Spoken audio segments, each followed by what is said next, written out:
all the athletes that I work with and that we coach at Evoke train under the sort of the same general umbrella of a philosophy that we use for training. And it's of course adjusted to the level of the athlete. But so Tom and Ruth are using the same philosophy, the same principles, very similar workouts, but of course, adjusted for them as individuals.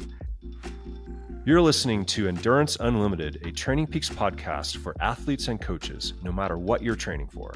Dial in those workouts with deep insights and cutting-edge science from the most prominent voices in the endurance and hybrid sports world.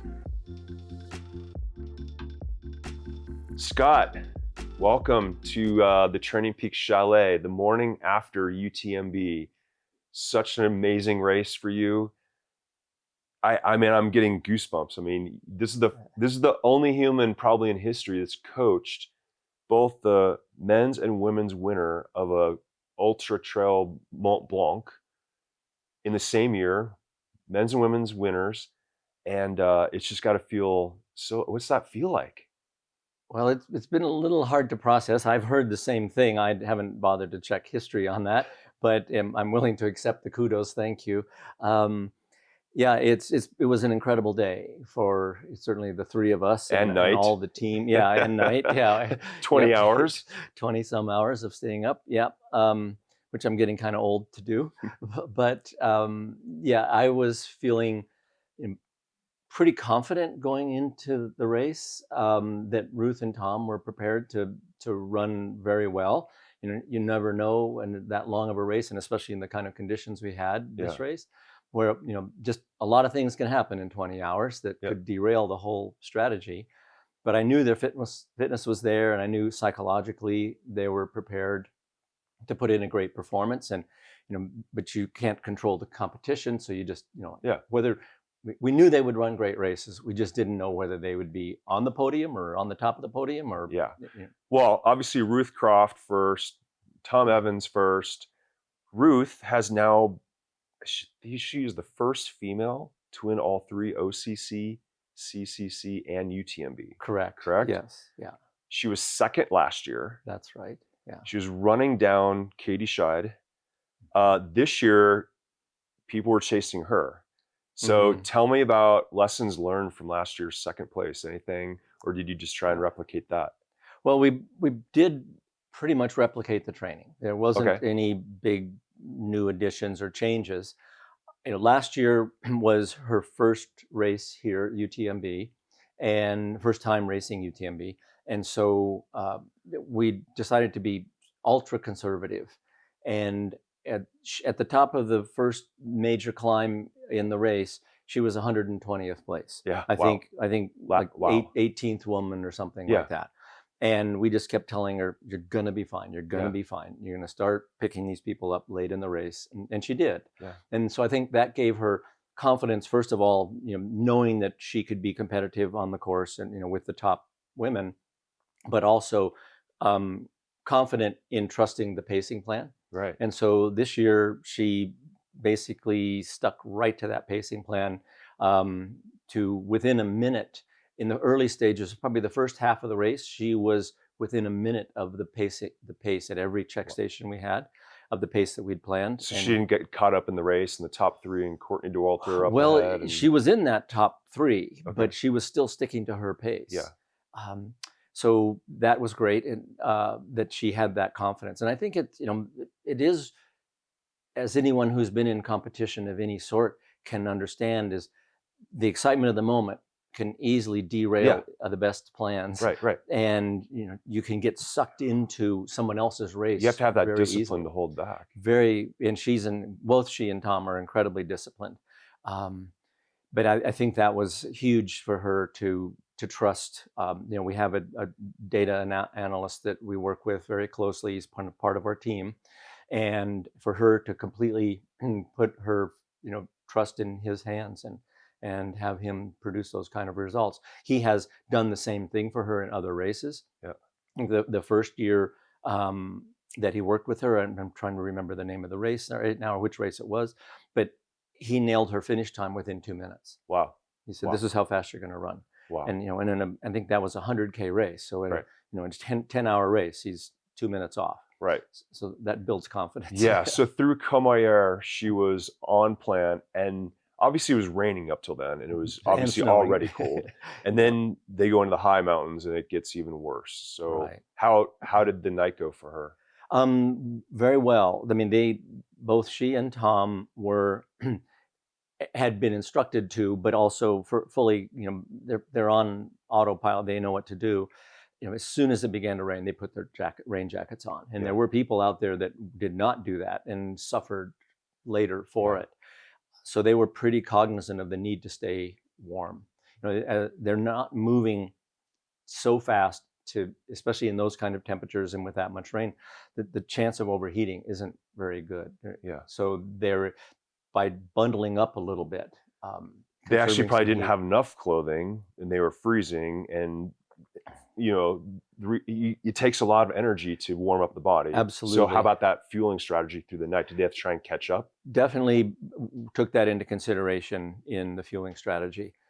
She'd had a DNF in a race earlier this year, the Transvolcania, where she was pulled from the race due to hypothermia about halfway through. Yeah. And because she had not prepared well and did not have a jacket, and there it was, same sort of thing, right around 0 centigrade, raining, windy, nasty conditions, and she just had to pull up. So that was a good lesson to be prepared out there. Yeah. Wow. And then she didn't have to chase anyone down the final, descent of the day, and could she hold didn't. back a bit. Well, what the interesting thing, and I think you can certainly appreciate this as a cyclist, a professional racer yourself, is that sometimes it's better to be chasing than to be chased. Yeah. You're just worried about, okay, what are they doing back there? Right. Am I going to be okay? And I think that can create almost more anxiety than, so it can be a bit more of a stressor. Whereas if you know where they are in front of you, and I'm chasing them down, which is exactly what she did last year. She knew where the women in front were, and we could give her updates on how close you're getting, and how that's a tremendous motivator. Yeah. So yesterday we were trying to slow her down, yes, because we said, you're doing fine. You're building a lead on them. There's no need to kill yourself here, and the conditions are nasty and slippery and wet. Don't fall down. So we were trying to restrain her just a little bit. Yeah. Wow. Okay, so Tom, that was very different story leading into this year. He's had 2 DNFs 2 years in a row. Yep. Plus he had a baby like 5 months ago, newborn. Mm-hmm. So that really disrupts life. So not the best of circumstances when you're talking about winning, the world championships of trail running. Yeah. So how did he deal with that? How has training been with the newborn baby, and fitting that into life and training? Well, I have to confess that as his coach, I had concerns that this was going to derail training. And I'm very happy to report that I was wrong. I'm willing to eat my words that saying how this isn't maybe the best year to be going for a win here. I didn't tell him that, but I did talk with other people about it. But in fact, I think it was exactly the opposite thing that happened. Huh. It was a great motivator for him to kind of, well, let me restate that perhaps, is the biggest difference for him was it showed him that after all, this is just running. Yeah. Now he's got a new child. Yeah. And so he's got something that's way more important, way bigger, and he could, focus on that. And running was, he still did all the training, and he actually trained at a higher load than I've ever, I've been working with him for 4 years, and this was the biggest training load he's ever carried coming into this race. So I think he had to be a little more disciplined, a little more focused, but I think he was a lot happier because he had something else in his life. And I think that's something with, people who get involved in these kinds of, any sort of endurance sport tend to be sort of type A and really focus in. And you can get sort of sucked into the fact that, no, it isn't just running, it's something much bigger than running. Yeah. And so having an anchor like a baby makes you realize, no, it is actually, after all, it is just Yeah. running. And maybe he's saying, I'm doing this for myself. I'm doing it for the family, Yeah. not for my sponsors. And so maybe there's Mhm. some internal motivation that it kind of Yeah, switches a little bit. I think so. The Yeah, internal motivation picks up. I think so. Yeah. Yeah. How about their training plans? I mean, how alike or different are they? Do you go into the same structure for both of them since they're going for the same goal? Yeah. Or how unique, individualized is it? Well, it is somewhat individualized, but all the athletes that I work with and that we coach at Evoke train under the sort of the same general umbrella of a philosophy that we use for training, and it's of course adjusted to the level of the athlete. But so Tom and Ruth are using the same philosophy, the same principles, very similar workouts, but of course, adjusted for them as Yeah. individuals. Yeah. And so, What are some key like weekly workouts you might anchor on? well, early in the season, both of them are able to run very fast relative to the types of speeds that they are running in these races, because Tom has run a 102 half marathon. Ruth comes from a Division I track program, so both have way more speed reserve Right. than they need for this. So we do, for this kind of a race where speed isn't really the essential element, we do some maintenance work on that speed, but it takes a bit of a backseat. Whereas for when they're preparing for Western States, which both of them have won as well, Right. then the speed work becomes more important. So here it was much more vertical, a lot more vertical work. Some of it with weight.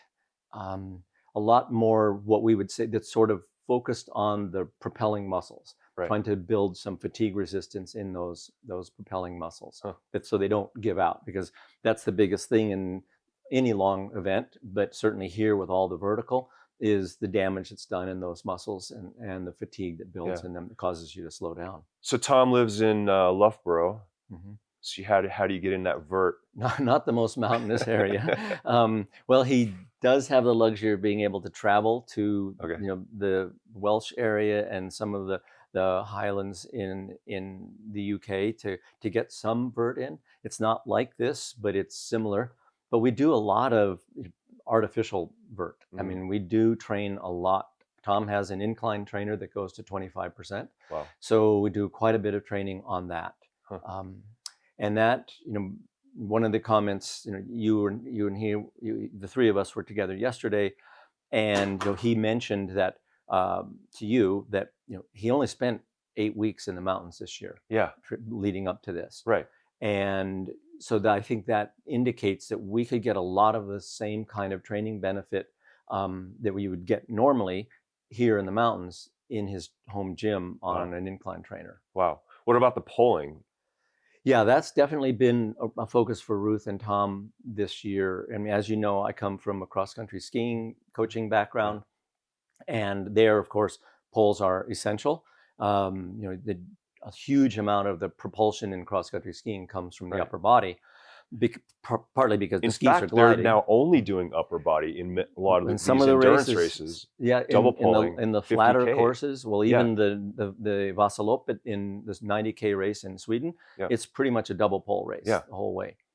And I've noticed, as you know, also I'm relatively new to this ultra running world. Maybe I've been coaching for 10 years in this world, but what I've really noticed is that these people don't know how to use their poles in general. When I look out there and I watch Europeans versus North Americans? I think Europeans are way better, because I often see people in quite hilly races in the U.S. not using poles, and I don't. Why is that? I don't know. I can't. So answer. what percentage is that? That's a propulsion thing. Well, and I think it's not. Or is it a saving your muscles thing? It's both. Okay. I believe it saves your legs. Okay. But it can contribute significantly to the propulsion uphill. And I think it's something that many people aren't even cognizant of that. Right. And if you don't come from a skiing background, you're not going to know it. But even the people watching the race yesterday, I was shocked at how, why are they carrying poles? Because they're really not pushing with the poles. Oh, they're right. not really kind using them. Yeah, they're just sort of, the poles are touching the ground, Yeah. but I'm just wondering, But they're not using it for like if you had a propulsion. force meter on those poles, Right. maybe would it be 5 pounds? or Well, 10 pounds? it was really interesting after the finish yesterday. Tom said he will be equally sore in his like triceps as his legs. Yes. You know, that pulling in his Mhm. shoulders. He said Yeah. he's going to be He said really his sore. lats, his triceps, and his quads are Yeah. what he's feeling. Yeah. But then you see opportunity with Ruth. Yes, I think Tom has. We've been working a little longer with Tom on focusing on polling, and so he really saw the benefits of it yesterday. Ruth as well. I mean, people who watched Ruth's polling in the race yesterday could see that she's using her poles quite well, but she's coming from a lower level of upper body strength and conditioning. So it's going to take her a little longer to catch up to that level. So what's a couple key workouts, like some details of key workouts that they dread? Oh, that they dread. They should probably be. Or maybe they love them all. I don't know.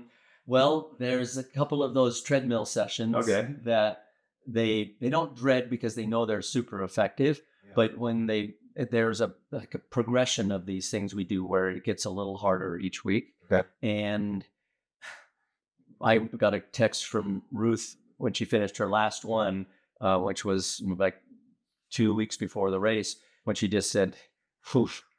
She said, "There's none of the workouts you give me do I curse you in except this one." Okay. She said, "I'm so glad. I'm so glad we're done." Well, it's pretty complicated to explain, but it is. It's a steep incline workout where they are moving just above the second threshold, what we would call the anaerobic threshold, and just below it. Okay. For 40 minutes. Up and Over down, unders. up and down. Yeah, exactly. Yeah. And it progresses. The time they spend above and the time they spend below progresses over the course of 10, 12 weeks. Yeah. How are you finding those thresholds? Well, we can do it. We use lactate as our control for that workout. Okay. And we're shooting for 2.5 to maximum 3.5 millivolts in that workout. And so they stop 5 times during this workout 2 times during this workout after the first 5 repetitions and then the second 5 repetitions, and they check lactates, and then they can adjust the speed either up or down if needed.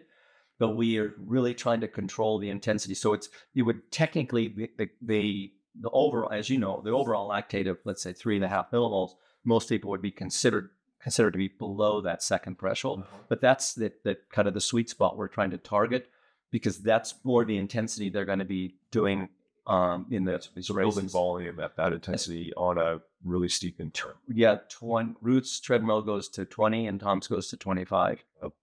Well, I heard a workout Tom did last week, and he shared it publicly, but he did, if you know Chamonix, there's a vertical climb, VK up the Prevent. I don't know, it's like 400 switchbacks. And he, as a almost taper workout coming in this week, tell us about what he did there. So that was 3 times 20 minutes with weight. Now, a weight vest. Is a weight vest. And that one was a little lighter than he's been using. He's been normally using 15 kilos. Oh, yeah. So that one was 12. Yeah. So a slight reduction and we only did 1 lap. Yeah. Normally you'll do 2 laps on that. Yeah. So 2,000 vertical meters. And then in some cases, he'll either ditch the weight vest at the top and then run down fast, or in some cases, if he's going to be doing a second lap, for instance, with the vest, he would ride the lift back down. That's me. Yeah. I was thinking about him doing that workout when I was up doing it, and I'm not even fit enough to keep it below threshold. I'm like, zone 2, let's keep it here. Oh, okay, a little zone 3. Oh, zone 4. And fully maxed out. I can't even get it down anymore. How about other, I guess, interventions? Heat adaptation, heat acclimatization for either athlete? Well, Ruth, in terms of the altitude acclimatization, Ruth spent a month living in teens and training there. That's like about 2,000 meters. Okay. So pretty perfect altitude. A lot of the training is up in the 2,500 or higher elevation. So that was good for her. Tom seems to be naturally gifted to adapt to altitude very quickly. I noticed that when I first started working with him 4 years ago, is that he would go to altitude and he said, no, I don't need to adjust my training. I feel just as good as I felt at home. And then we've now done some testing on him and determined, his lactate profile at 3,000 meters is the same as it is at sea level. At the same pace. Yeah, same pace. Yeah. The guys at Loughborough University that tested him said they've never seen anything like that before. I certainly hadn't heard of it. But some people are fast adapters like that. So living at sea level. So Tom spent the whole time before the race living in Argentière, which is only about 1,300 meters, so not real high. And of course, he was training up higher, but not for how many weeks? 6 weeks. Okay. Yeah. And then any heat, passive or active training? In the past, we've used both active and passive, which I think is very common. This year, we went with strictly passive to try to allow them to carry a bit heavier load training-wise. Yeah. And so they were both using fairly frequently, in the range of probably averaging 4 or 5 days a week doing passive heat adaptation. And and of course, it was cold in the race this year. But as you well know, and probably many people who are following you and listening to this understand that there are other benefits that come not just to being acclimated to the heat, but there are benefits to hemoglobin, that sort. Or like leveraging it before you go to altitude to help with that transition, yes, as well as afterwards to help it have the I guess the benefits of it last longer. That's what I understand. I'm not a physiologist, but I've read that, and I've used it. First time I used that was with a woman I coached who still has, I think, the door-to-door record on Everest. 2 weeks door-to-door from San Francisco.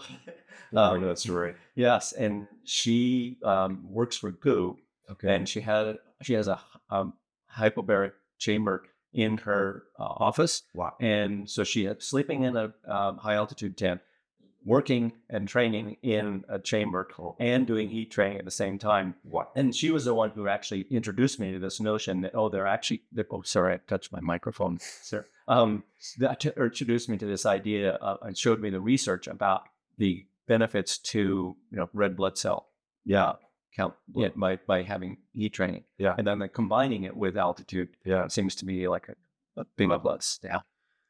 Yeah. Well, speaking of heat and altitude and all that, how has ultra, I guess, advanced? I mean, it seems as if obviously it's advancing, time's getting faster, et cetera. How has it changed in the last couple decades, or has it been last 10 years? Or my exposure is only 10 years, but what I've seen is the last 5 years, perhaps. Yeah. There's been I think the acceptance of certain technologies and different types of training interventions that have increased the performance, especially of the top performers. I mean, you saw this at Western States this year, where Killian had not raced that race for 14 years. And he ran, I can't remember how many, an hour, a couple hours faster. I don't remember exactly the time. So here he is, 14 years older, running 2 hours faster. Yeah. That would indicate something is, there's some benefits coming from the training, perhaps carbon plates and shoes. I don't know what kind of shoes. Well, I know what he uses for shoes, but I don't know if they've got carbon plates in them. I think it's a little like the marathon. 10 years ago, a sub 205 marathon was an amazing accomplishment. Now, to be competitive in top marathon, you got to beat sub 205.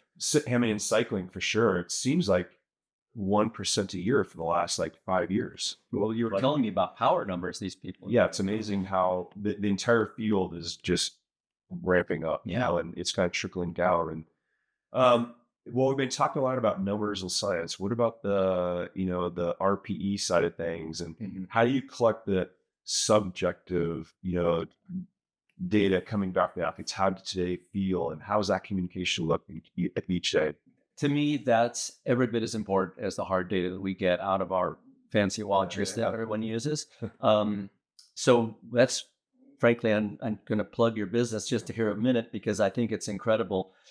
It would not allow me I'm coaching Ruth in New Zealand and Tom in the UK. I couldn't do that job without a platform like TrainingPeaks. So we can collect all this hard data and view, heart rates and even core temperatures and elevation and all these things, which are wonderful to see and they're very important.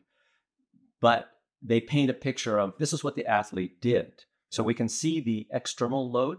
But what I believe as a coach is more important is what was the internal load here? Yeah. And at this point, we don't have a great way of collecting hard data about internal load. So we're heavily reliant on the perception of how did this go? How did this feel? Are your legs still a little heavy from that thing we did 2 days ago? Do we need to adjust going forward? And this is something that we would do with all the athletes we coach at Evoke at every level. Is we're in contact every single day.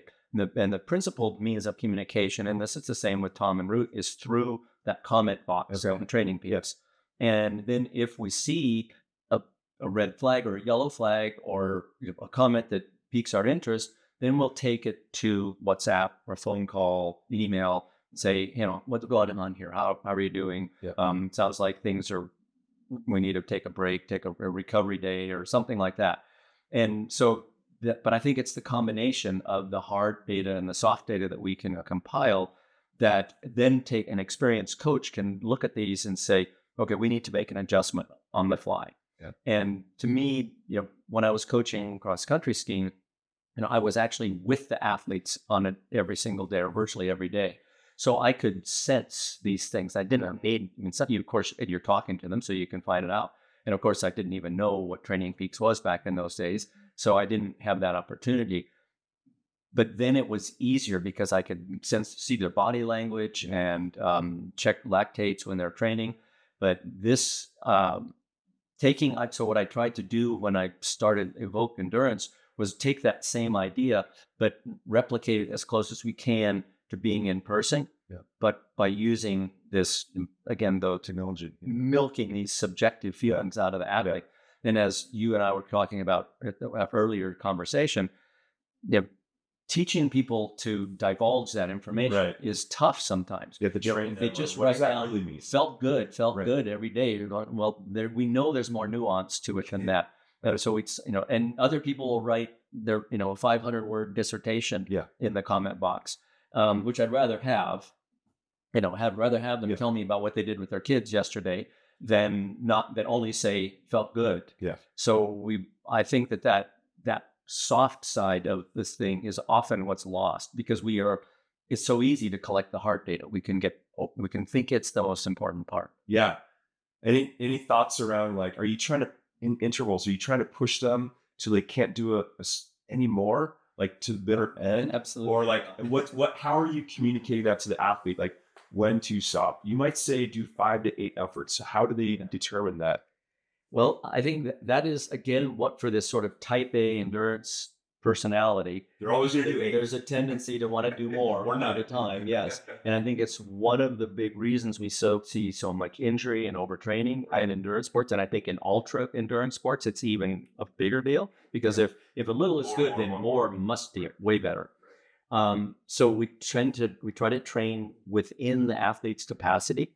I believe it's a lot smarter and easier to nudge a person's work capacity up from below gently than it is to try to drag it up from above. Yeah. I think there's way too much risk of overtraining that way and injury. Yeah. So we tend to that's one of the reasons we're such big users of lactate, because then we can say, okay, this is where we want you to be. Right. And we know that. And they can internalize that pace. Yeah. And so what's nice about that, exactly. So they get to feel, okay, this is what 3 millimoles feels like going uphill. Right. And then when they go outside for their I can even tell them without having them have to check their lactate. Okay, we're going to do a 3-hour run on this kind of terrain, and I want an hour in the middle at this, what we might call a tempo effort, and I want it to feel like about 3 millimoles. And then they know what that's going to feel like. Yeah. So I think it's a little bit like anchoring your perception to a heart rate. After a while, if you get good at it, you don't really even need to look at your watch. Okay, this feels like 148. Yeah. Then you look down, oh yeah, it's 149. Yeah. And it's the same sort of thing when we can anchor their feelings, that soft side of things we're talking about, to a hard piece of data, then we're really doing a great job. Yeah. And I think people who use RPE only, I mean, that can work really well for a very experienced athlete. But if you throw somebody who don't really know what hard and Yeah. easy means or feels like, and just say, well, just go by how you feel, often people are going to, my experience, they overshoot. Yeah. They don't usually undershoot. Yeah. Well, that's the value of, high quality coach, like an experienced coach, is that education's going on. Yeah. That can, I guess, strip out a year's worth of mistakes and overtraining. Yeah, people have asked me about, writing another book, and I said, well, if I were to write another book, I would be about all the mistakes I made in my early days of coaching. Okay. Well, ultra has changed. It's changing. Mm-hmm. That's what you could write about in the next book. It's going to change. Yeah, I don't think I'm qualified for that yet. Where is ultra? Where do you see it in 10 years? How's the sport look? I think it'll probably be like cycling. I mean, let me make a comment about that overall. So what I have seen in ultra, and I've talked to a few people here at UTMB that have analyzed data from this race over many years. Yeah. The top performers are getting faster and faster and faster.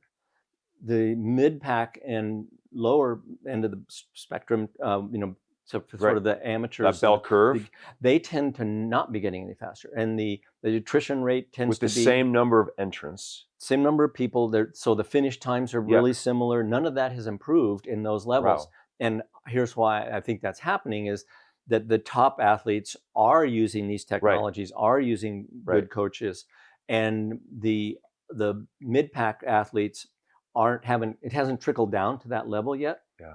So maybe they're buying a training plan, which is certainly better than nothing. Right.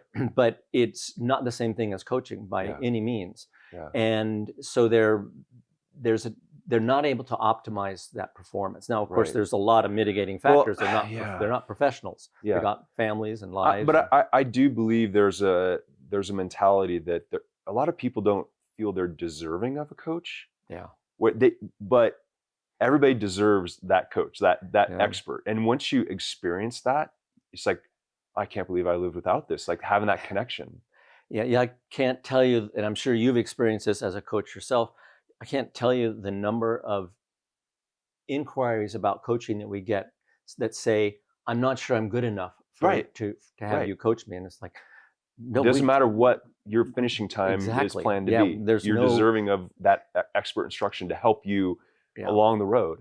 It's coaching isn't necessary, but in dealing with elite athletes, whether I was coaching Olympians in skiing or Tom and Ruth here, they know what to do. I mean, they could potentially coach themselves, but the reason they don't coach themselves is they need a partner to work through this stuff with, bounce ideas off the mental energy of having to think about what they're going to do, and they need somebody to, I think, in some cases, to say, no, today needs to be a rest day. Yeah. And, again, this whole type A thing, very rarely do we see athletes that come to us that actually need a kick in the pants to get out the door. They usually need a hand on the shoulder to say, not today. Yeah. And I think that's one of the biggest, hold them back. That's one of the biggest benefits of having a coach, that they're bringing this sort of involved and interested, but third-party observer into the program. Yeah. They're in your corner with you, but they're not as emotionally caught up in the whole thing as the athlete is. Awesome. Yeah. Man, just like overall, huge congrats. That's so amazing. It was so cool to see you on the finish line with your two winners, and they called you out in front of the crowd, and that was amazing. So good luck with them and every one of your other athletes. Well, thank you very much, Dirk. It was definitely an emotional moment for me. But coming through town to come visit you just now, there's people still finishing. I know. You can hear the crowds right now still. I get teared up looking at these people. I heard it all night long. I mean, how I give them they get as much credit or more. How about the PTL? Six nights out there. Yes, 6 nights of doing this. Oof. Yeah. I'm so impressed by anyone that can put on a bib and do this kind of thing. Oh, I know. Regardless of whether you're finishing this amount of FOMO, last. But this amount of respect. Yes. Yeah. So thanks, Scott. Dude, thank you, Dirk. All right. It's great being here. Yeah. Be sure to like, subscribe, and follow us on your platform of choice to never miss new episodes. Also, be sure to leave a 5-star rating to let your coach and the algorithm know you're ready to dial in your training. Find more resources to help you take on your next challenge at TrainingPeaks.com or find us on social media at TrainingPeaks. Got questions? Leave a comment or send an email to podcast@trainingpeaks.com.